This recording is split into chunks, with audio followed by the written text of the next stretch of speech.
फक्त मला इन्स्टाचं हे द्या काय होतं.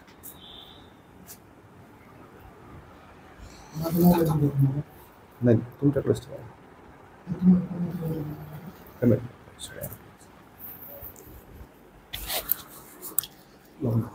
मित्रांनो नमस्कार. आज आपण पोलीस भरतीची संपूर्ण माहिती बघणार आहोत, ज्यामध्ये एकदम अभ्यासक्रम पात्रता काय आहे त्याच्यापासून तर अभ्यासाचं नियोजन कसं करायचं इथपर्यंतच्या सगळ्या गोष्टी आपण बघणार आहोत. माझा परिचय तुम्हाला चांगलाच असेल. मी विठ्ठल बडे. पहिल्या प्रयत्नात मी PSI झालो होतो. नंतर मी GST जॉईन केलं, राज्यसेवेच्या मुलाखती दिल्या. आता मी तुम्हाला बाकीच्या सगळ्यांसोबत मार्गदर्शन सुद्धा करत आहे, मला शक्य होईल तेवढं. असं काहीच नाही की मला त्यातली काही माहिती नाही किंवा मी कधी सक्सेस झालो नाही आणि मग तुम्हाला सांगतोय, अशातला काहीच भाग नाही. मला जे पहिल्या प्रयत्नात PSI होण्यासाठी ज्या गोष्टींची मदत झाली त्या सगळ्या गोष्टींचा किंवा तुमच्या पोलीस भरतीच्या विद्यार्थ्यांचा जो अनुभव आहे, वेगवेगळ्या विद्यार्थ्यांचा, म्हणजे काहींना कमी दिवसात सिलेक्शन होतं, काहींना वेळ लागतो, काही अगदी 33-34 वर्षी सिलेक्ट होतात, अशा सगळ्यांचा अभ्यास करून एक चांगल्यापैकी प्लॅन देण्याचा प्रयत्न केलेला आहे. तसे आपण नेहमी व्हिडिओ YouTube किंवा इन्स्टाला टाकत असतो. आज आपण पोलीस भरतीबद्दल या घटकांची सगळी माहिती बघणार आहोत की तुम्हाला वय काय आहे, शिक्षण काय आहे, पगार, बदली, बढती, प्रमोशन, अभ्यासक्रम, पुस्तके, लेखी परीक्षा काय असते तुमची, नियोजन, मैदानी चाचणी आणि डिपार्टमेंटल एक्झाम, या सगळ्याच गोष्टीची माहिती आपण बघणार आहोत. तर एक एक गोष्ट बघूया. सगळ्यांनी व्यवस्थित लक्ष देऊन पहा. ज्यांना ही माहिती आधीच आहे त्यांनी नाही बघितली तरी चालेल, किंवा ज्यांची आता एक्झाम आली लेखी काही दिवसावर त्यांनी सुद्धा हा व्हिडिओ स्किप करावा स्वतःहून. आणि ज्यांना असं वाटतं की ह्या व्यक्तीला समोरच्याला माहिती पाहिजे, तुम्ही हा व्हिडिओ शेअर केला तरी चालेल. आता बघा, एक एक गोष्ट बघू. पोलीस भरतीची संपूर्ण माहिती घेणार आहोत आपण. वय किती लागतं, तर किमान वय लागतं 18, कमाल वय लागतं 28. परंतु SC ST OBC अनाथ EWS या सगळ्यांनाच वय वाढ दिलेली आहे. त्याच्यामध्ये माजी सैनिकांना अगदी 45 पर्यंत वय वाढ आहे, ते तुम्ही स्पेसिफिक बघू शकता. परंतु किमान वय लागतं 18. 18च्या खाली तुम्ही एक्झाम देऊ शकत नाहीत. आणि कमाल वय आहे ओपनसाठी 28. ठीक आहे. बाकीचे ज्या कॅटेगरीचे आहेत त्यांना वयवाढ मिळत असते. ठीक आहे. कोविडमुळे सुद्धा मध्यंतरी वयवाढ दिली होती आपल्याला. एक मिनिट.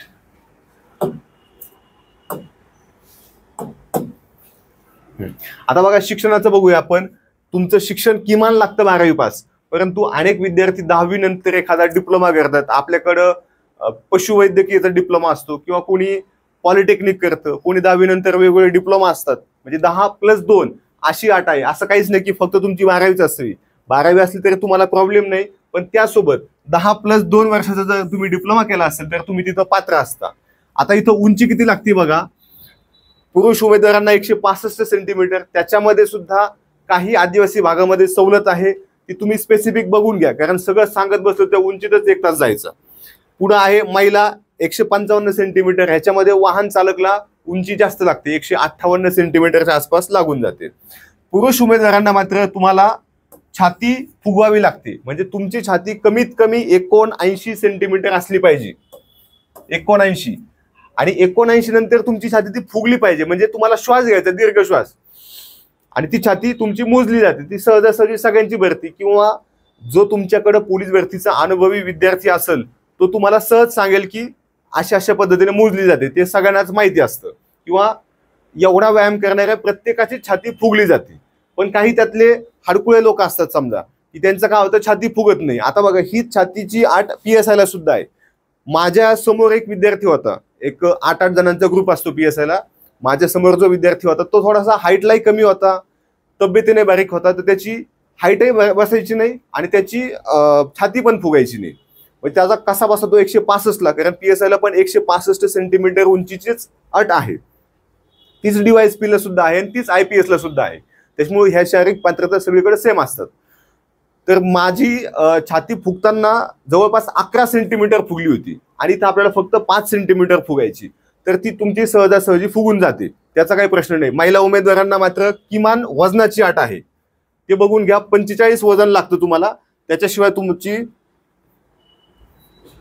आता बघा, ह्याच्यामध्ये टप्पे असतात, परीक्षेचे टप्पे असतात. सगळ्यात पहिला टप्पा आहे सध्या मैदानी चाचणी, त्यानंतर आहे लेखी परीक्षा.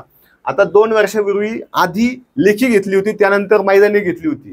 ते काही दृष्ट्या फायद्याचं आहे. कसं फायद्याचं आहे की आता तुम्ही बघताय की सगळ्याच ठिकाणी मैदानी चाचणी चालू आहे.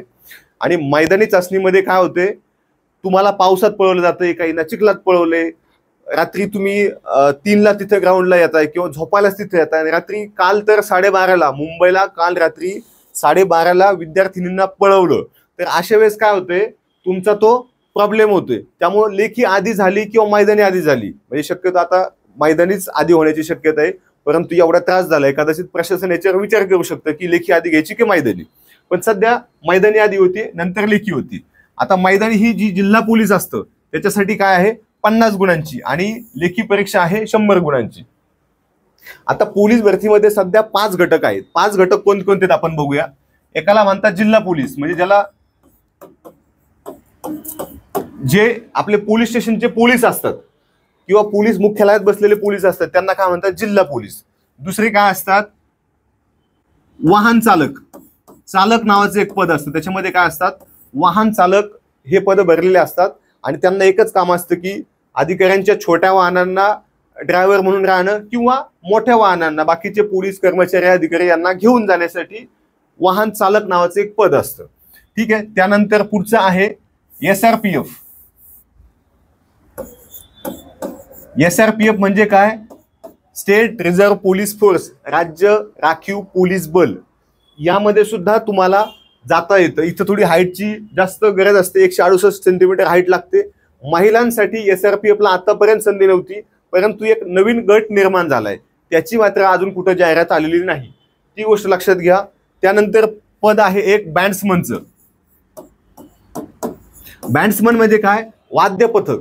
जे तुम्ही 15 ऑगस्ट 26 जानेवारीला बघितलं असेल की पोलीस विभागाचे लोक एकदम तालासुरामध्ये जनगण मन असेल किंवा वंदे मातरम असेल किंवा एखादं कुठल्याही राष्ट्रभक्तीचं गाणं वाजवतात, त्यासाठी एक बँड्समन नावाचं पद असतं. प्रत्येक जिल्ह्याच्या ठिकाणी एक 20-30, एखाद्या ठिकाणी 30-40 जणांच्या सुद्धा जागा असतात. त्या जागा जशा व्हॅकंट होतात तशा तशा त्या भरती निघतात. या 3 भरती मात्र प्रत्येक वेळेसच असतात. आता मागच्या वर्षी बँड्समनचे पद नव्हते, या वर्षी आहेत. त्यानंतर अजून एक आहे जेल पोलीस, ज्याला कारागृह म्हणतात.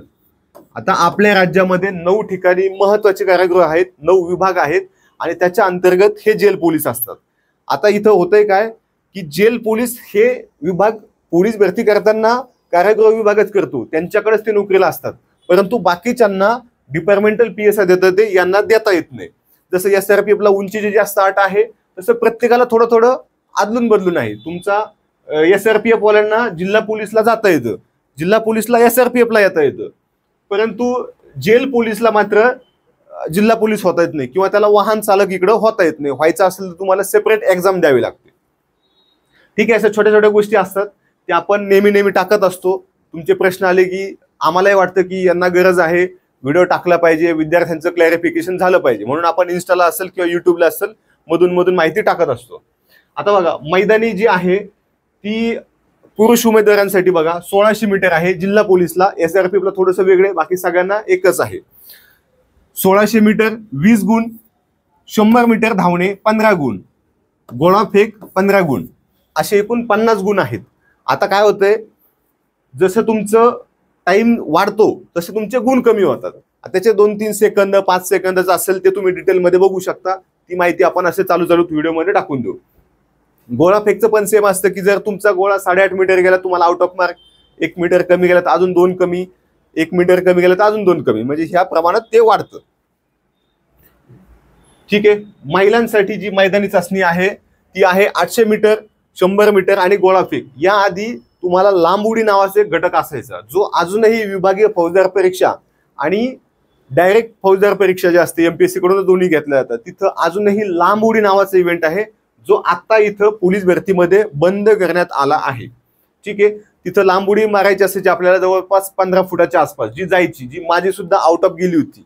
मला फक्त 800 मीटर रनिंगला मार्क कमी आले होते, बाकी सगळेच आउट ऑफ होतं. फिटनेस चांगला होता माझा, आता थोडा कमी झालाय. ठीक आहे. आता महत्वाची गोष्ट अशी की इथं पण महिलांना असंच की 20-15-15. आता कट ऑफ किती लागतं हा एक तुमचा महत्वाचा प्रश्न असतो की कट ऑफ कसं लागेल. कट ऑफ तुमचं, तुम्ही कुठल्या जिल्ह्यात अर्ज केलाय तिथं तुमची स्पर्धा कशी आहे, तुम्हाला परीक्षेचे अर्ज आल्यानंतर किती वेळ मिळालाय, त्याच्यानुसार ते तुमचं मैदानी चाचणीचा कट ऑफ कमी जास्त होतं. कधी कधी काय होतं, समजा एखादा छोटा जिल्हा आहे, आपण बघूया धुळे जिल्हा आहे समजा. धुळे जिल्ह्याला काय होतंय, जागा आहेत 100, अर्ज आले 2000. त्याच वेळी समजा आपण इथं मुंबई एक मोठा जिल्हा आहे, मुंबईला काय होतंय, जागा आहेत 5000 आणि अर्ज आले समजा 3 लाख. ठीक आहे. तर अशा वेळेस तुमचे जो रेशो असतो विद्यार्थ्यांचा आणि तिथं मार्क पडण्याचा, त्याच्यानुसार तुमचं कट ऑफ लागतं. आता कट ऑफ कसं कसं लागलं या वर्षात, आतापर्यंत जिथं मैदानी झाली तिथं आपण फक्त ओपनच सांगू. त्या प्रमाणात तुमचे महिलांचं, माजी सैनिकांचं मेरिट हे कमी जास्त होतं. होमगार्डला सुद्धा इथं आरक्षण असतं. ठीक आहे. तर बघा, एका ठिकाणी हायेस्ट लागले 45 आणि एका ठिकाणी कमीत कमी लागले 34. म्हणजे 34 मार्क असलेला एखादा ओपन मधून लेखी परीक्षेसाठी बसलाय आणि इकडे एखाद्या ठिकाणी 45 सालात बसला, म्हणजे 44 मार्क पडून काहीच उपयोग नाही. म्हणजे ही स्पर्धा परीक्षा आहे, इथं तुम्हाला कमीत कमी 25 घ्यायचे, पण जास्तीत जास्त तुम्हाला कट ऑफ किती लागेल हे सांगू शकत नाही. त्यामुळं आपले गुण जास्तीत जास्त कसे येतील याची काळजी घ्या. ठीक आहे. पुढची गोष्ट अशी आहे की आरक्षण तुम्हाला माहिती की कसं कसं आहे. सामाजिक आरक्षण वेगळं, म्हणजे जे वेगवेगळ्या कॅटेगरी आहेत त्यांचं आरक्षण वेगळं पडतं थोडंसं. त्यासोबत इकडं पोलीस विभागामध्ये होमगार्ड लोकांना आरक्षण असतं, भूकंपग्रस्त, प्रकल्पग्रस्त, त्यासोबत माजी सैनिकांना सुद्धा जवळपास 15% जागा पोलीस विभागात रिक्त असतात. त्यामुळे त्यांचंही वेगवेगळं आरक्षण असतं. तुम्ही जर कुठली जाहिरात बघितली तुमच्या लक्षात येईल की आरक्षण किती टक्क्यात आहे. ओपनला जागा फक्त 20% आसपास राहतात. लक्षात ठेवायची गोष्ट, ओपनला जागा फक्त 20% आसपास राहतात. ते आता आपल्या हातात नाहीये, जे आहे ते आपण बघूया. पुढची गोष्ट आहे अभ्यासक्रम काय आहे. अभ्यासक्रम तुम्हाला 4 विषय आहेत. आता आपण इथं सामान्य ज्ञान आणि चालू घडामोडी वेगळा दिलाय, त्याचं कारण पण तुम्हाला सांगतो. मराठी आहे, गणित आहे, बुद्धिमत्ता आहे आणि सामान्य ज्ञान. आता हा सामान्य ज्ञान आणि चालू घडामोडी हा एकच घटक असतो. याचं विभाजन आपण तुमच्या सोयीसाठी केलंय. आता शासन निर्णय असा सांगतोय की 4 विषय असतील, मराठी, गणित, बुद्धिमत्ता आणि सामान्य ज्ञान. या 4 विषयासाठी 100 गुणांचा पेपर काढावा असा शासन निर्णय आहे. पण काही ठिकाणी तो 25-25चा पॅटर्न येतो, काही ठिकाणी थोडं गणित जास्त येतं, पण बऱ्याच ठिकाणी जीके जास्त गुणांना येतं. त्यातल्या त्यात 2024 मध्ये जी भरती चालू आहे सध्या, बहुतेक ठिकाणी 25-25चा पॅटर्न आलाय. तुम्ही जर 1 वर्ष मागे गेलात तर तुमच्या असं लक्षात येईल की जीके त्यातल्या त्यात जास्त गुणांना होता. अशी वेगळी वेळ सुद्धा येऊ शकते.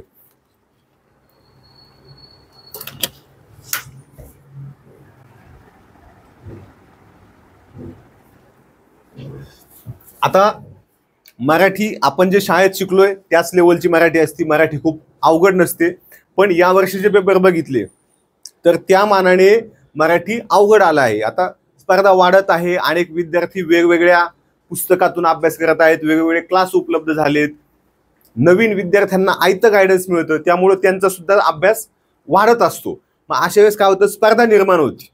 आता त्यातल्या 2024 मध्ये 18,000 जागा होत्या, त्या 2025 मध्ये म्हणजे जी आत्ता भरती येणार आहे पुढच्या 2 महिन्यांनी 9,000 जागांची. मग तिथं काय झालंय तुम्ही स्वतः बघा, 18,000 जागा आणि 9,000 जागा, म्हणजे जागा निम्म्या झाल्यात. विद्यार्थी आहेत तेवढे आहेत, फक्त 18,000 वजा होणार आहेत तुमच्या ह्या 8-10 लाखातून. पण जागा 9,000 आहेत आणि नवीन 50,000 लोक जे आता 12वी झालेत किंवा ज्यांचं ग्रॅज्युएशन झाले त्यांनी ठरवलंय की आता आपल्याला पोलीस भरती करायचंय. म्हणजे स्पर्धा जी मागच्या वर्षीचे विद्यार्थी होते ते बाहेर कमी पडले, नवीन जास्त ऍड झाले. त्यातल्या त्यात अजून वय वाढवून सुद्धा दिलेलं आहे. त्यामुळं स्पर्धा वाढणार आहे. जे विद्यार्थी खरंच ज्यांना पोलीस व्हायचंय, तुम्ही जर ही संधी तुमची हुकली असेल किंवा पुढची संधी तुम्हाला पाहिजे असेल तर तुम्ही आत्तापासून ताकद लावून अभ्यास करा, कारण स्पर्धा दुप्पट ह्या नियमानुसारच वाढणार आहे. त्यासोबत जर जुन्या विद्यार्थ्यांनी किंवा नवीन विद्यार्थ्यांनी अजून ताकद लावली तर तुम्ही मेरिटच्या बाहेर जायला नकोत. ठीक आहे. मराठी, गणित, बुद्धिमत्ता, सामान्य ज्ञान, चालू घडामोडी. तर चालू घडामोडी ह्या मागच्या 1-1.5 वर्षाच्या येतात. तुम्ही स्वतः पेपर पहा, मी सांगतोय ह्याच्यावर विश्वास ठेवू नका. तुम्ही स्वतः पेपर बघा, मागच्या 1-1.5 वर्षातल्या चालू घडामोडी येत असतात, त्या तुम्ही अपडेटच केल्या पाहिजेत. त्या तुम्हाला वाचाव्या लागतात. भले तुम्ही शेवटच्या टप्प्यात वाचा, शेवटच्या महिन्याभरात, एकदम शेवटच्या 8 दिवसात वाचून होत नाही. यावर्षी सामान्य ज्ञान घटकामध्ये सगळ्यात जास्त प्रश्न चालू घडामोडीवर आले, परंतु तुम्ही कुठं फॉर्म भरणार आणि तिथं काय येईल हे पुढच्या वर्षीचं कोणीही सांगू शकत नाही. अजून ऍड यायला 2 महिने वेळ आहे. मधल्या काळात विधानसभा आहेत. विधानसभा झाल्यानंतर तुमचे एसपी आयुक्त हे बदलत असतात, निवडणुकांसाठी बदलत असतात. तो एक नियम आहे. ज्याला येऊन आताच 6 महिने झाले त्याला ठेवतात, जे येऊन 2-2 वर्ष झाले त्यांना बदलून दुसऱ्या शहरात किंवा दुसऱ्या जिल्ह्यामध्ये पाठवतात. तर अशा वेळेस तो पोलीस प्रमुख बदलत असतो आणि नाही बदलत त्याचा मूड होतं की नाही, आता मागच्या वेळेस मी मराठी जास्त घेतलं होतं, यावेळेस जीके जास्त घेतो, मागच्या वेळेस चालू घडामोडी खूपच टाकलं होतं, त्यावेळेस नाही टाकायचं. त्यांना आपण ऑब्जेक्शन घेऊ शकत नाहीत. ते सगळं त्यांच्या हातात आहे. आपण कुठेही कोर्टात जाऊ शकत नाहीत किंवा तुम्ही असं का विचारलं. ठीक आहे. तर अशा पद्धतीने आपल्याला सगळ्या गोष्टी मॅनेज केल्या पाहिजेत. गणित बुद्धिमत्ता मराठी असेल यासाठी झालेले प्रश्न एकदा बघा, कारण त्याशिवाय तुम्हाला कळत नाही. उठसूट जे बाजारात पुस्तक मिळते, आपलं असेल किंवा कोणाचं असेल, घेऊ नका. तुम्ही बघा आपल्या कामाचं काय आहे, कुठल्या पुस्तकात व्यवस्थित माहिती दिली आहे तेच पुस्तकं घेत जा. ठीक आहे. हा अभ्यासक्रम आहे. गणित बुद्धिमत्ता ही सोप्या लेवलची आहे. 7वी 8वीची जी स्कॉलरशिप असते त्याच लेवलची आहे. एखाद्या ठिकाणी अवघड विचारतात, ज्या ठिकाणी अवघड विचारले त्या ठिकाणी मेरिट कमी जातं. तुम्ही यावर्षी बघितलं असेल, सोलापूर शहर, भंडारा अशा काही ठिकाणी एवढे अवघड पेपर आले की मेरिट डायरेक्ट तुम्हाला 60 मार्क पडले तरी तुम्ही बसताय. पण त्याच वेळी काही ठिकाणी इतके सोपे पेपर आले की जळगावला तुम्हाला 90 मार्क पडून सुद्धा काहीच उपयोग नाही. जसं मागाशी मैदानी चाचणीचं सांगितलं त्याच पद्धतीनं काय होतंय, तुम्ही अर्ज कुठं केलाय आणि अर्ज कुठं केलाय म्हणजे त्यासाठी तुम्ही आतापासून नाही ठरवायचं की बाबा भंडाऱ्याला मेरिट कमी लागलं मग मी तिकडच अर्ज करतो, असं नसतं. तिथं प्रत्येक वेळेस मेरिट कमी जास्त होतं. तुम्ही तुमच्या कॅटेगरीच्या जागा किंवा तुम्हाला कुठं नोकरी करायची हे तुम्ही तुमचं ठरवा. तुमचे एक बेसिक कॅल्क्युलेशन असावेत. त्याला ते कोणाला विचारू नका, कारण मी जो सल्ला सांगेल त्यात तुम्ही कदाचित अडकू शकता. तसं तुम्ही कोणाचं ऐकू नका. जवळपास मेरिट हे तेवढंच लागतं. मेरिट म्हणजे अवघड पेपर तर मेरिट कमी लागणार, त्याचा विचार करू नका. पुढची गोष्ट अशी आहे की तुम्ही जळगावचा जर पेपर बघितला तुम्ही तर इथं तुम्हाला 92 मार्क पडले आणि तुम्ही जर काठावर लेखी परीक्षेला बसले असले तर इथं तुम्ही फेल असता. पण त्याच वेळी जर तुम्ही भंडारा किंवा सोलापूर शहरला तुम्हाला 60 मार्क पडले तरी तुम्ही इथं आरामात पास असता. म्हणजे 92 मार्क पडले म्हणजे काहीतरी मोठा तीर मारलाय किंवा त्याचं सिलेक्शन होणार आहे असं काहीच नसते. किंवा 60 मार्क पडले म्हणजे घाबरायचं काहीच कारण नाही, कारण प्रश्न हे एमपीएससीच्या राज्यसेवेच्या सीसॅट लेवलचे होते. त्यामुळं तिथं कोणालाच मार्क पडत नाही. ज्यानं पेपर काढलाय तो कोणतरी नवखा असतो, एमपीएससी असा पास आउट होणारा असतो आणि तिथल्या एसपीने सांगितलेलं असतं डीवायएसपीला की बाबा तू पेपर काढ तुझ्या हातानं, अवघड काढावेस, आपल्याला अवघड काढायचं. मग तो डीवायएसपी त्या पद्धतीने काढतो. आता तो डीवायएसपी कोण असेल, कोण पेपर काढण ह्याचा विचार आपण करायचा नाही. आपण फक्त आपला अभ्यास आणि अधिकाधिक अभ्यास, जास्तीत जास्त सराव, ह्याला दुसरा काहीच पर्याय नाही. ह्याचा विचार बिलकुल करू नका की मैदानी मागच्या वर्षी कुठं कमी लागलं मग मी तिथं जातो, कारण तिथं जर डांबरीवर पळवलं असेल तर ते, आणि असं काहीच नाही. बघा जळगावला मागच्या वर्षी म्हणजे 2024ला जळगावला जर तुम्हाला 92 मार्क पडून काहीच उपयोग नाही, कदाचित पुढच्या वर्षी तिथं 65 पाडूनही तुम्ही जाऊ शकता. ठीक आहे. त्याच्यामुळं त्याचा विचार बिलकुल करायचा नाही. जास्तीत जास्त फोकस हा आपल्या अभ्यासावर ठेवायचा. आता कागदपत्र काय लागते तुम्हाला सगळ्यांनाच माहिती, असंही प्रत्येक वेळेस जाहिरातीत येत असते. पण तुम्ही मात्र हे जे डॉक्युमेंट आहे नॉन क्रिमिलियरचं हे मात्र सगळ्यात आधी काढून ठेवा. बाकीचे तुम्हाला तुमच्याकडे आधीच असतात. तुम्ही 12वीला ऍडमिशन घेतलं म्हणजे तुम्हाला डॉमिसाईल लागतं, नॅशनॅलिटी लागते, आधार कार्ड तुमच्याकडे असतंच, त्याशिवाय तुम्ही आता फॉर्मच भरू शकत नाहीत. हे सगळे डॉक्युमेंट असतात. डॉक्युमेंटचा काय जास्त मोठा विषय नाही. आता प्रोसेस बघूया आपण पुन्हा एकदा कशी असते की तुमची जाहिरात येते, जाहिरात आली की तुम्ही अर्ज करताय, मग मैदानी चाचणी होतीये. आता मैदानी होती, कदाचित पुढच्या वर्षी लेखी होऊ शकते, त्याची गॅरंटी नाही. काय होईल ते होईल. लेखी झाली, गुणवत्ता यादी लागते लेखीची की कोणाला किती मार्क पडले, तुम्ही ऑब्जेक्शन घेऊ शकता. प्रत्येक कॅटेगरीनुसार, प्रत्येक ओपनच्या गुणवत्ता यादीनुसार तुमची लिस्ट लावली जाते. ते झालं की तुमची कागदपत्र पडताळणी होते, मग वैद्यकीय चाचणी होते. आता वैद्यकीय चाचणीत काहींचं असतं की नाही मला चष्मा आहे, चष्म्याचा काही संबंध नसतो, कोणाच तरी थोडंफार असतंच, कुठेतरी लागलंय, कुठेतरी दातात फटी पडल्यात, गुडघ्याला गुडघा लागतोय, असलं काही बघत नाहीत आणि त्याचा काही इफेक्ट पण होत नाही. ते भले आपण प्रॉब्लेम आला तरी मॅट मधून क्लिअर करू शकतो. ठीक आहे. त्याच्यानंतर असतं रुजू होणे. मग तुमचं ट्रेनिंग असतं. ट्रेनिंग काय लगेच जॉईन झाल्यावर सगळ्यांचं नसतं, कारण ट्रेनिंगची कॅपॅसिटी आहे 5,000 विद्यार्थ्यांना एका वेळी ट्रेनिंगला पाठवता येतं. आता तुम्ही 18,000 जण पास आउट होणार, मग असं नाही ना एका ठिकाणी एका रूम मध्ये 10,000 जण कोंबायची, असं चालत नाही. टप्प्याटप्प्याने ट्रेनिंगला पाठवलं जातं. कदाचित एखादा 2 सख्खे भाऊ आता अनेक ठिकाणी झालेत, एखाद्या भावाला आता लगेच पुढच्या महिन्यात ट्रेनिंगला पाठवलं जाईल, एखाद्याचा नंबर 2 वर्ष येणारच नाही. तर त्याचा तुम्ही विचार करू नका. तुम्ही फक्त तुमच्या अभ्यासावर लक्ष द्या. पुढच्या गोष्टी ऑटोमॅटिक होत असतात. आता तुम्ही तिथं असं नाही म्हणू शकत नाही मला आधी ट्रेनिंगला घ्या, पण ट्रेनिंगला आधी घेतलं म्हणून तुम्हाला काय पुरस्कार नसतो किंवा तुमच्या सर्व्हिसमध्ये काय फायदा मिळत नाही. त्याच्यामुळे त्याचाही विचार करू नका. ठीक आहे. आता बघा, महत्वाचं आहे पुस्तके कोणते वाचायचे. गणितासाठी तुम्हाला हे पुस्तकं कदाचित माहीत असतील. Sachin Dhawale, Wase sir, Mahale sir, Rane sir. ह्याच्यापैकी नवीन विद्यार्थ्यांनी कोणतंही एकच पुस्तक घ्या. जुन्या विद्यार्थ्यांना मात्र हे पुस्तक आधीच माहिती आहे. तुम्हाला जे सोपं वाटतंय एकदा सोप्याकडून अवघडाकडे जा, अवघडाकडून सोप्याकडे नका येऊ. अभ्यास करताना वेगळी पद्धत असते. ठीक आहे. बुद्धिमत्ता आहे. बुद्धिमत्तामध्ये सुद्धा ढवळे अंकलकी आहे. वसेंचंही पुस्तक आहे. पण 4 पुस्तकं समोर ठेवा. तुम्हाला जे योग्य वाटेल ते पुस्तक तुम्ही घेऊ शकताय. आता बघा, मराठीसाठी A to Z मराठी एक आहे. A to Z Marathi Maharashtra publication. याचा फायदा तुम्हाला असा आहे की बाकीच्या पुस्तकांपेक्षा सोपी मांडणी आहे. म्हणजे मोरा वाळिंबे वाचतात, बाळासाहेब शिंदे चालतं, आशालता गुट्टेंचंही चालतंय. A to Z मराठी आपलं पुस्तक आहे. आपलंय म्हणून मी सांगत नाही. माझं काय म्हणणं आहे की ते पुस्तकं जे आहेत, वाळिंबेचं इथं नाव का नाही घेतलं, जुनी आवृत्ती आता भेटत नाही आणि आत्ताची आवृत्ती खूपच अवघड आहे. म्हणजे राज्यसेवा क्लास 1 साठी आणि क्लास 3 साठी जो फरक असतो तो फरकच नाही. तुम्ही क्लास 1 व्हायचंय, तुम्ही वाळिंबेच वाचा, तिथं तुम्हाला A to Z काहीच कामाचं नाही. ठीक आहे. पण जर तुम्हाला गट क किंवा पोलीस भरतीच्या परीक्षा द्यायच्या तर तुमच्यासाठी बेस्ट पुस्तक असणार आहे A to Z. कारण ह्याच्यामध्ये काय आहे, सगळं व्याकरण, तुमचे शब्दार्थ एकदम सोप्या भाषेत दिलेले आहेत आणि झालेल्या गट क आणि पोलीस भरतीला आलेले जे प्रश्न आहेत त्या प्रत्येक प्रश्नाचं विश्लेषण केलं इथं. त्यासोबत तुम्ही बाळासाहेब शिंदे सुद्धा बघू शकता. दोन्ही पुस्तकं समोर ठेवा. तुम्हाला जे योग्य वाटेल ते पुस्तक तुम्ही घेऊ शकता. पुढे बघा आहे सामान्य ज्ञान. सामान्य ज्ञानमध्ये तात्याचा ठोकळा आहे किंवा वर्दीचा राजमार्ग म्हणून पुस्तक आहे. त्यामधला जीके आणि तात्याचा जीके, तुम्हाला जे योग्य वाटेल ते तुम्ही घ्या. आम्ही तुम्हाला हे सांगतच नाही. हे 2-3 पर्याय आहेत. अगदी नोबेलचं आहे. तिन्ही पुस्तकं समोर ठेवा. तुम्हाला जर वाटलं ना की बाबा नाही मला एकनाथ पाटीलच चांगलं वाटतं, तुम्ही तेच घ्या. बिलकुल तशी हे नाही. भले हे पुस्तक आपलं असू दे. आता आम्हाला वाटतंय चांगलंय, कदाचित तुम्हाला आवडेल, एखाद्याला नाही आवडणार. त्याच्यापेक्षा महत्वाचं काय, तुम्हाला योग्य वाटेल ते घ्या. चालू घडामोडी पोलीस भरती स्पेशल हे पुस्तक मात्र आपलं घ्या. आपलं घ्या म्हणण्यापेक्षा म्हणतो आपलं पहा.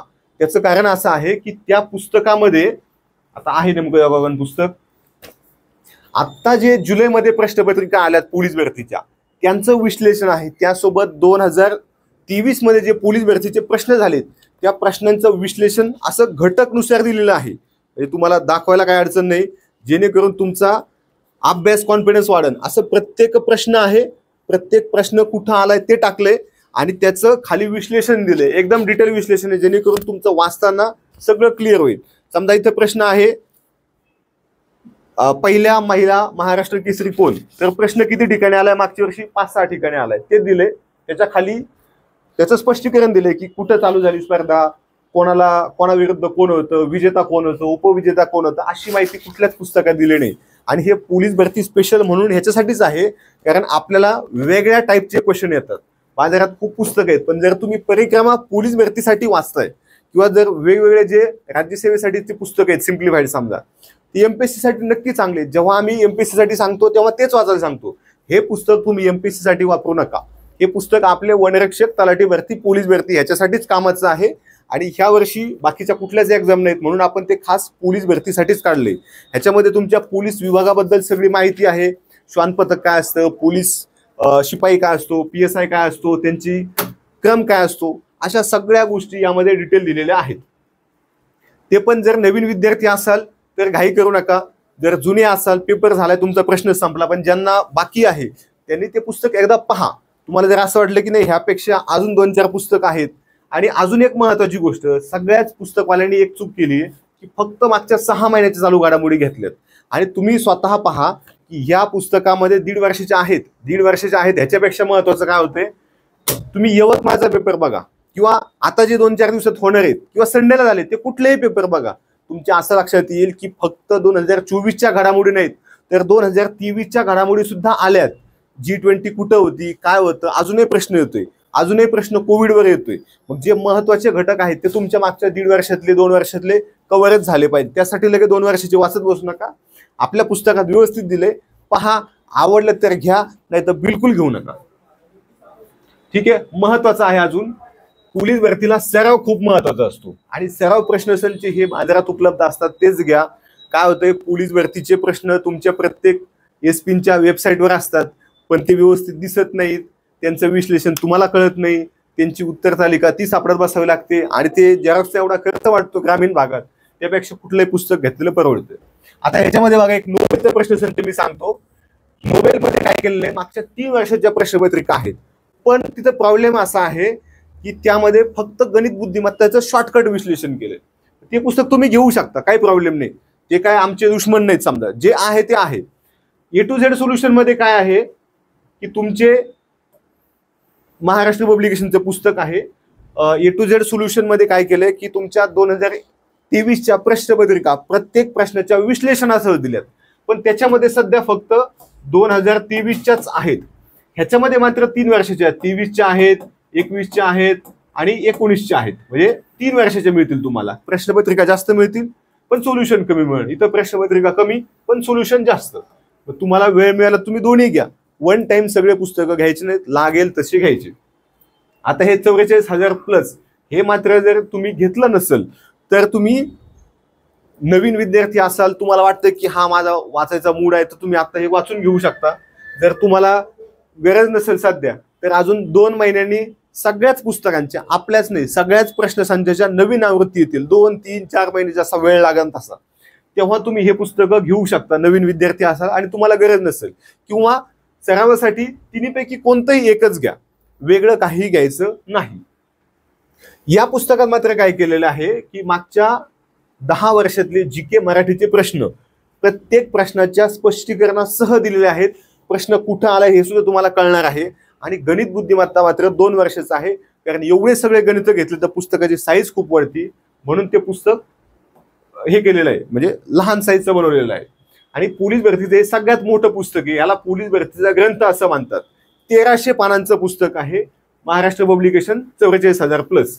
या पुस्तकातूनच सगळ्यात जास्त प्रश्न येत आहेत. परंतु त्यासोबत सरावासाठी, कारण काय, तुम्ही काही वाचलं, आता तुम्ही लहानपणीपासून एवढ्या वेळा प्रतिज्ञा वाचली, जनगण मन म्हटलात, पण तुमचं ते अजूनही पाठ झालेलं नाही. ठीक आहे, थोडा प्रॉब्लेम झाला, पण आपण बोलूया.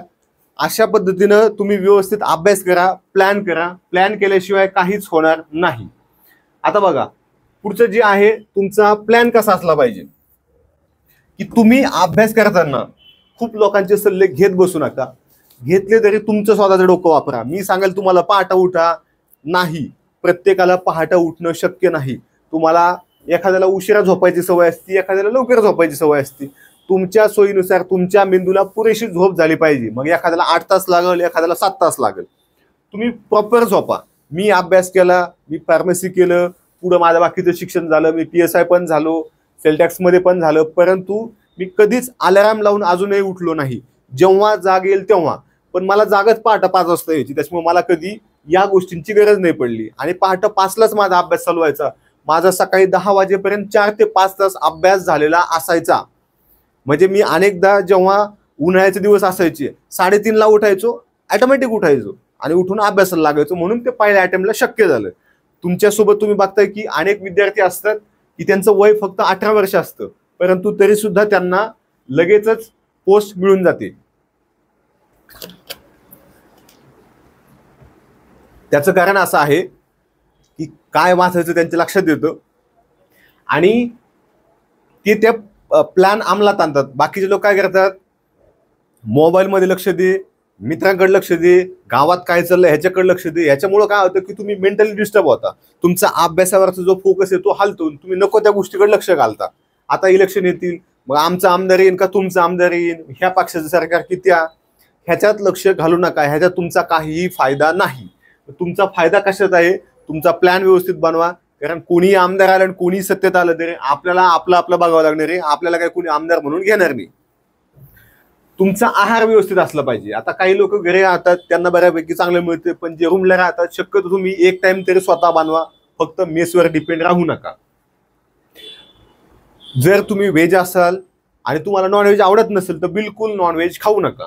परंतु जर तुम्हाला नॉनव्हेज जमत असेल, म्हणजे तुम्ही खाताय सोबत जमते, आता मी नॉनव्हेज खातो परंतु मला पचत नाही तेवढंच, मी कमी खातो, अशा पद्धतीने तुम्ही ते आहाराचं नियोजन करू शकतो. त्यासोबत शूज बघा, अनेक ठिकाणी फर्स्ट कॉपी विकली जाते. फर्स्ट कॉपी म्हणजे काय असतं की तुम्हाला डुप्लिकेट शूज विकले जातात. डुप्लिकेट म्हणजे काय असतं, वरती नाव असतं नायकी. आता नायकीचा शूज जर घ्यायचा म्हणला तर तो मिनिमम मिळतो 4-5 हजाराला, ठीक आहे, 5 हजाराला, आणि तो तुम्हाला 1,000ला देऊन टाकतात. 1,000ला म्हणजे काय, तो डुप्लिकेट असतो म्हणून तो 1,000ला मिळतो. आणि त्यानं तुमचे पाय डॅमेज होतात. कोणीतरी जाहिरात टाकतं, इन्स्टाला रील्स असतात, ते तुम्ही बघून घेऊ नका. व्यवस्थित प्रॉपर शॉपला जाऊन घ्या.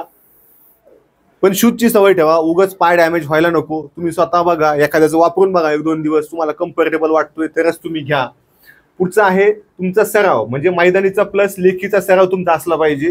ज्या गोष्टी तुम्हाला कळत नाहीत त्या गोष्टी तुम्ही लिहिल्या पाहिजे, त्याच्या नोट्स काढल्या पाहिजेत, एखाद्या मित्राला विचारलं पाहिजे, युट्यूबला कुठेतरी व्हिडिओ टाकला पाहिजे. एकदम नवीन असाल तर एखादा क्लास लावला तरी काय अडचण नाही, किंवा तुम्ही स्वतः अकॅडमीत आहात, ऑफलाईन अकॅडमीमध्ये, तिथल्या सरांना विचारा. चला त्यांनाही येत नाही तर तुम्हाला हे कुठले तरी पर्याय अवलंबावे लागतील. ठीक आहे, सराव खूप महत्वाचा आहे. आणि लेखी परीक्षेमध्ये तर प्रश्नांचा सराव खूप महत्वाचा आहे. मी सगळ्यांना सांगत असतो. आता हे एक महत्वाचं बघा, स्ट्रेचिंग आणि विश्रांती. तुमच्या बॉडीची मैदानी झाल्यानंतर तुमची प्रॉपर स्ट्रेचिंगच पाहिजे आणि तुम्हाला पुरेशी झोप पाहिजे, शांत झोप पाहिजे. ते पण जर एखाद्या रूम मध्ये राहते आणि त्याला काही प्रॉब्लेम आहे किंवा गावात राहते तर बाबांनो, जागा बदला, मित्र बदला, अकॅडमी बदला, जे काय वाटेल ते करा, तुम्हाला योग्य वाटेल ते करा. कारण तुम्ही काय, तुमच्या डोक्यात काय दगड नाहीत, तुम्ही हुशार आहात, तुम्ही विद्यार्थी आहात. आणि विद्यार्थी म्हणजे काय असतो, ज्ञानसागरात पोहणारा राजहंस असतो. म्हणजे तुम्ही हुशार आहात, तुमचा निर्णय तुम्ही घ्यायचा आहे. मी सांगतोय म्हणून माझ्यावर अंधविश्वास ठेवायचा नाही. ठीक आहे. आता बघा, सराव म्हणजे काय असतं की तुम्ही जो अभ्यास करताय, जर जुने विद्यार्थी असाल तर मी सांगतो तुम्हाला 30 ते 40% वेळ तुम्ही फक्त वाचा, परंतु 70% वेळ तुम्ही फक्त प्रश्न सोडवायचे. क्वेश्चन झालेले सोडवा, झालेले तर पाठच पाहिजेत, कारण त्याशिवाय कळत नाही. त्यासोबत तुम्ही सराव सोडवा, टेस्ट सिरीज लावा, जी योग्य वाटेल तीच लावा. प्रत्येक टेस्ट सिरीज वाला काही पेपर फुकट देत असतो, ते बघा. तुम्हाला जमतंय, तुम्हाला परफेक्ट वाटतंय तर तुम्ही घेऊ शकता, कुठलेही घ्या, त्याचं काय मी नाव सांगत नाही आहे. आमची पण घेऊ नका, पण अभ्यास चालू ठेवा, सराव चालू ठेवा. सराव खूप महत्वाचा आहे. नियोजन बघा, लेखीचं नियोजन तुम्ही वेळा पाळा. वेळा पाळा म्हणजे जर तुम्हाला पहाटे जाग येत नाही तर तुम्ही संध्याकाळी व्यायामाला जाऊ शकता. जर तुम्ही 9लाच उठताय तर 9 नंतरही तुम्ही दिवसभर अभ्यास करू शकताय. पण 9ला उठले म्हणून अख्खा दिवस घाण करू नका.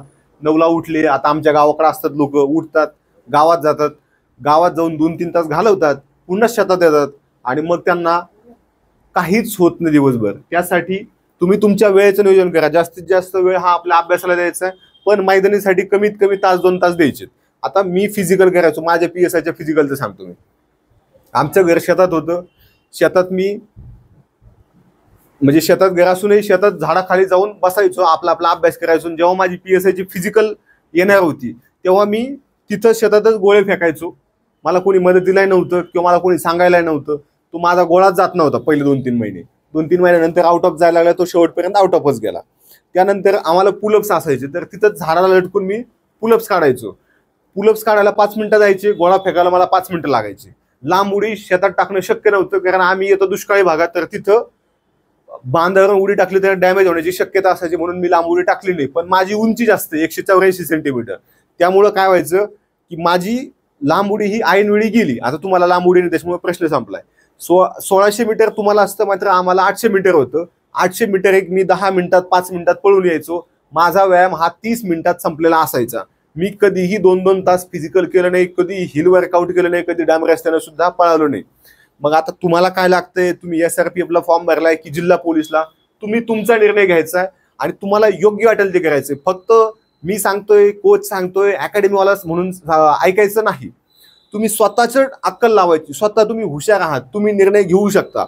उद्या तुम्ही ड्युटीवर गेलो का आम्हाला विचारणार का की ह्याच्यावर कसा गुन्हा दाखल करू, सांगा मला. आम्ही तुम्हाला प्रत्येक गोष्टीला मदतीला येऊ शकत नसतो. तुम्हाला तुमचं डोकं असतं, तुमच्यासमोर कायदे आहेत, पुस्तकं आहेत, तुम्ही तुमचा निर्णय योग्य घ्यायचा. वेळ पाळा, कुठली वेळ चालेल. संध्याकाळी तुम्हाला जागून जमतं तर जागून करा, परंतु डोळे चोळत अभ्यास करायचा नाही, झोपून घ्यायचं. एखाद्याला 5 तास अभ्यास केला तरी पुरेसा असतो आणि एखादं 14 तास अभ्यास करतं पण त्याचं डोकंच चालत नाही. तुमचं कसं चालतं ते बघा, पण तुमची झोप झाल्याशिवाय बिलकुल अभ्यास करू नका. वाचन महत्वाचं आहे. जर नवीन असेल तर प्रत्येक घटक तुमच्या डोळ्याखालून जाऊ द्या. त्यानंतर तुम्ही प्रश्नही वाचा, विथ सोल्युशन वाचा. त्यानंतर जे घटक आहेत महत्वाचे त्याच्या नोट्स वाटल्या तुम्हाला तर तुम्ही नोट्स काढून ठेवा. पुस्तकात लिहा, नोटबुक मध्ये लिहा, वेगवेगळ्या विषयाचे वेगवेगळ्या बनवा, गणिताचे सूत्र लिहा, बुद्धिमत्तेचं काय असेल तर ते लिहा.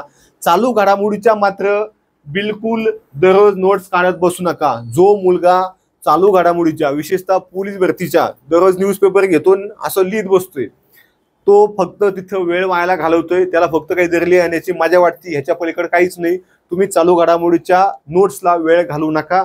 बाजारात पुस्तक आहेत किंवा तुम्हाला खूपच वाचायचंय तर एखादं मोठं एमपीएससीचं नाही युपीएससीचं पुस्तक आणा, ते वाचा. परंतु न्यूजपेपर हा एवढा मोठा असतो, त्याच्यात 2 बातम्या असतात. आपली पत्रकारिता किती खाली गेली तुम्हाला माहिती. सगळ्या 180 देशामध्ये आपण आता 150व्या क्रमांकावर, म्हणजे आपल्या पुढं फक्त आता नेपाळ भूटानच राहिले आपल्या मागं, बाकी सगळे आपल्या पुढे गेलेत. आपण अफगाणिस्तानच्या पण आसपास आहोत. त्यासाठी आपल्याला काय करायचंय, न्यूजपेपर वाचण्याऐवजी किंवा बातम्या बघण्याऐवजी एखादं पुस्तक घ्यायचंय, कोणतंही घ्या. ठीक आहे. पुढे आहे प्रश्नांचं विश्लेषण. म्हणजे प्रश्न नुसते सोडू नका, त्यांचं विश्लेषण करा की माझं काय चुकतंय, हे माझं का बरोबर नाही आलं, किंवा इथं माझं काय चुकलंय, हा प्रश्न खूपच अवघड आला, असा प्रश्न आला तर काय करायचंय, ते तुम्ही वाचून वाचून तुम्हाला ऑटोमॅटिक ती सवय लागून जाते. टेस्टचा सराव करा. टेस्टचा सराव करताना काय करा माहिती का, OMR शीटवर करायचा. OMR शीट म्हणजे काय असतं की जिथं तुम्ही गोल करताय, ती गोल करण्यासाठी जी पेपर असतो त्याच्यावर तुम्ही सराव केला पाहिजे. नाही तर अनेक जण काय करतात की तिथं 1ला त्यांना 2ला गोल करायचं असतं पहिल्या प्रश्नाला, पण ते 3ला गोल करून येतात आणि त्यांचा 1 मार्क जातो. तो सरावाचा भाग आहे.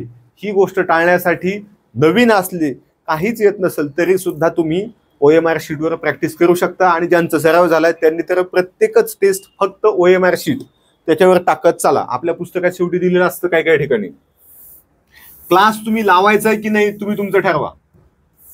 ठीक आहे, भले आपला क्लास चालू होतोय, पण आपला क्लास चालू होतोय ह्याच्यापेक्षा तुम्हाला काय वाटतंय, आपल्याला गरज आहे का? जे जुने विद्यार्थी त्यांनी कशाला क्लास लावायचा आहे, जे 2 मार्कावरून गेलेत, 5 मार्कावरून गेलेत, त्यांचा अभ्यास आधीच चांगला आहे.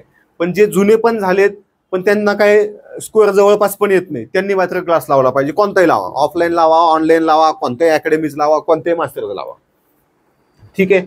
पुढची गोष्ट अशी आहे की जर तुम्हाला टेस्ट सिरीज लावायची असेल तर ती सुद्धा तुम्ही लावू शकता. आता बघा, महत्वाचं आहे, पोलिसांना पगार किती असतो, तर पगार हा तुमच्या जिल्ह्यानुसार किंवा शहरानुसार थोडाफार बदलतो.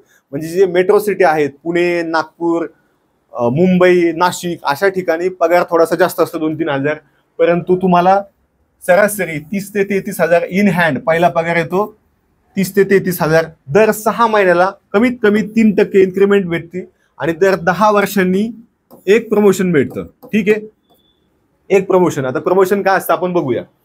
पुढे आहे तुम्हाला प्रवास भत्ता भेटतो आणि दरवर्षी युनिफॉर्मचे पैसे भेटतात. त्यासोबतच तुमच्या भविष्यासाठी आणि तुमच्याकडून कर म्हणून काही पैसे कमी होतात. कसे होतात बघा, NPS नॅशनल पेन्शन स्कीम, जी तुम्हाला पेन्शन मिळत असते, प्रोफेशन टॅक्स, इन्कम टॅक्स, या गोष्टी तुमच्या कमी होऊन तुम्हाला साधारणपणे एवढी सॅलरी मिळत असते. ठीक आहे.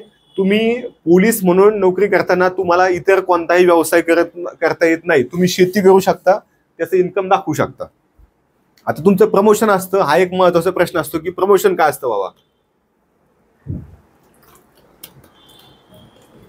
नियमानुसार जर तुम्ही ड्युटी केली तर तुम्हाला नवीन शासकीय निर्णयानुसार दर 10 वर्षांनी एक प्रमोशन मिळतं.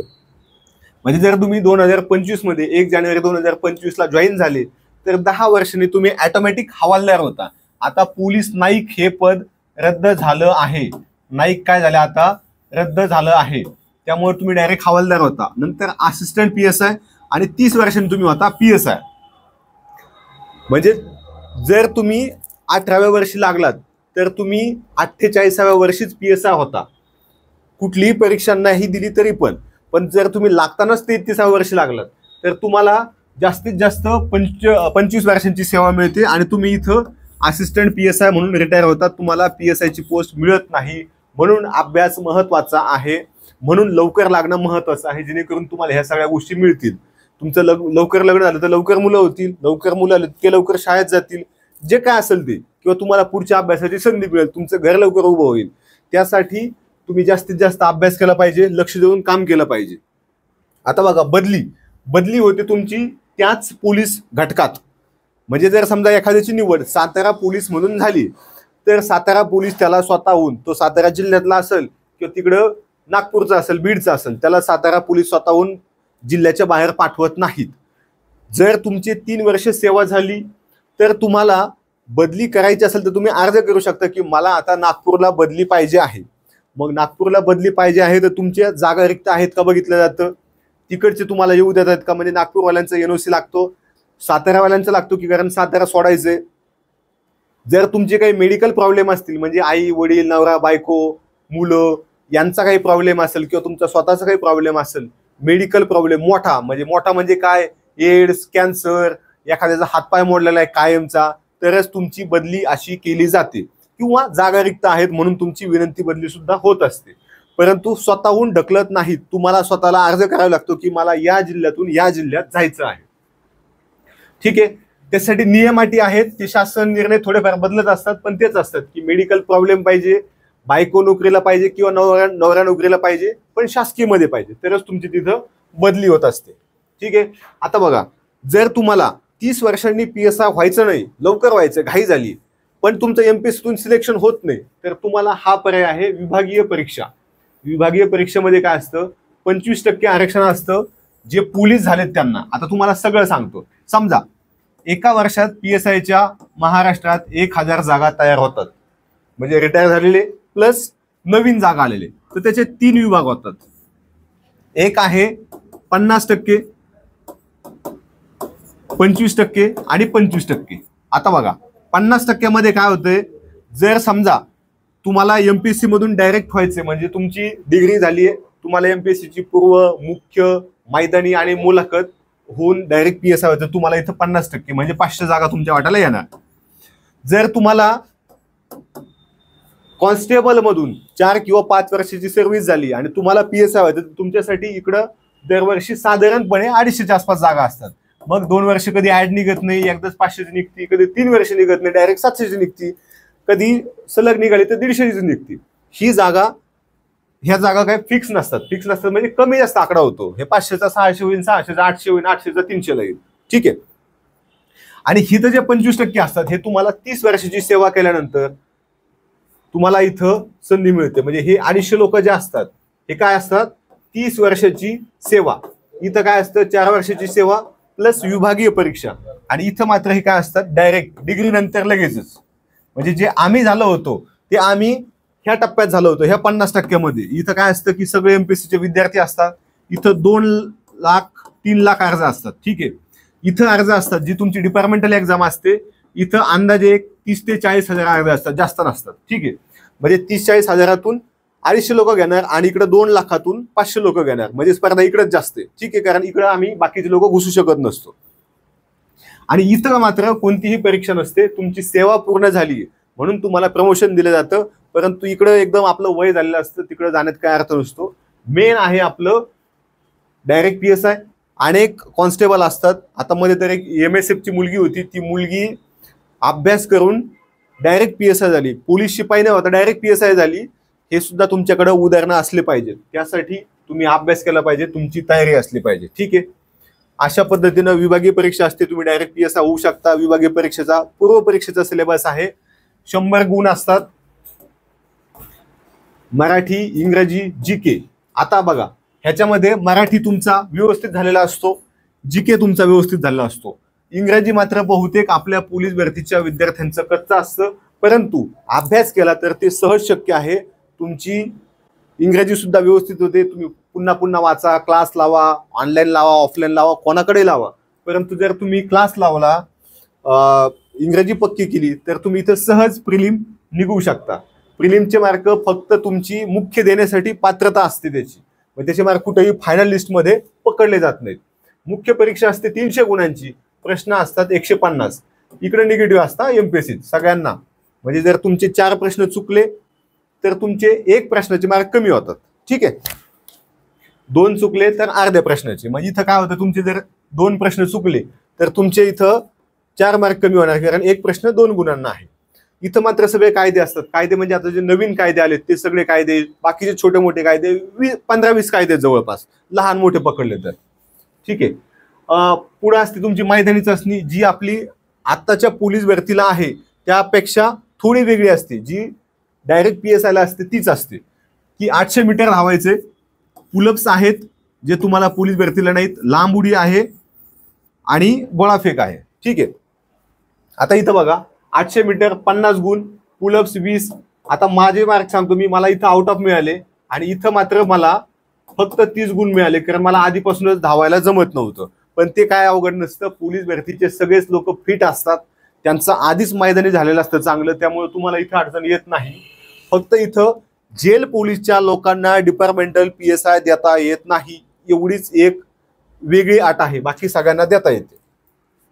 अशा पद्धतीनं आहे आपली माहिती आपण टाकत असतो. जर तुम्ही इन्स्टाला बघत असाल तर फॉलो करून ठेवा, कारण आपण फक्त कामाचीच माहिती टाकतो. कधीतरी तुम्हाला एखादा जोक वाटावा म्हणून एखादं डबिंग केलेला व्हिडिओ टाकलेला असतो. जर तुम्ही युट्यूबला बघत असाल तर युट्यूबला सुद्धा हे फॉलो करून ठेवा. महाराष्ट्र अकॅडमी असं दोन्हीकडे नाव आहे, तुमच्या फायद्याचं आहे. चुकूनही आम्ही चुकीची माहिती किंवा तुमचा वेळ व्हायला जाईल अशी माहिती टाकत नाही. जी तुमच्या कामाची आहे, जी तुम्हाला आवश्यक आहे तीच माहिती टाकत असतो. महाराष्ट्र पब्लिकेशनचं पुस्तक आलं तर एकदा बघत जा, तुम्हाला जर फायद्याचं वाटलं तर घेत जा. असं पुस्तक कोणतंच घेऊ नका, आमचंच नाही कोणतंच घेऊ नका, सरळ बघायचं मराठीचं पुस्तक. चला मला A to Z नाही, मला हे आवडते, चला ते घ्या. चालू घडामोडी हे नाही, हे चांगलं आहे ते घ्या. कोणतंही घेताना, क्लास घेताना, अकॅडमी लावताना, पुस्तक घेताना तुलना करून घेत जायचं. जसं तुम्ही मोबाईल घेताना तुलना करताना, नाही सॅमसंगचा नको हँग होतो, रेडमीचा घेतो, रेडमीचा नको आयफोनच घेतो, तसं तुम्ही तुलना करून तुमच्या बजेटनुसार, बजेटपेक्षा पुस्तकांना काही खूप मोठा बजेट लागत नाही. पुस्तकात फरक किती असतो, 40-50 रुपयाचा. आता आपलं हे 44,000 सगळ्यांना माहिती, सगळ्यात महाग पुस्तकी. आता महाग का आहे, पुस्तकाची किंमत कशी ठरली जाते, तुमच्या पानांची संख्या.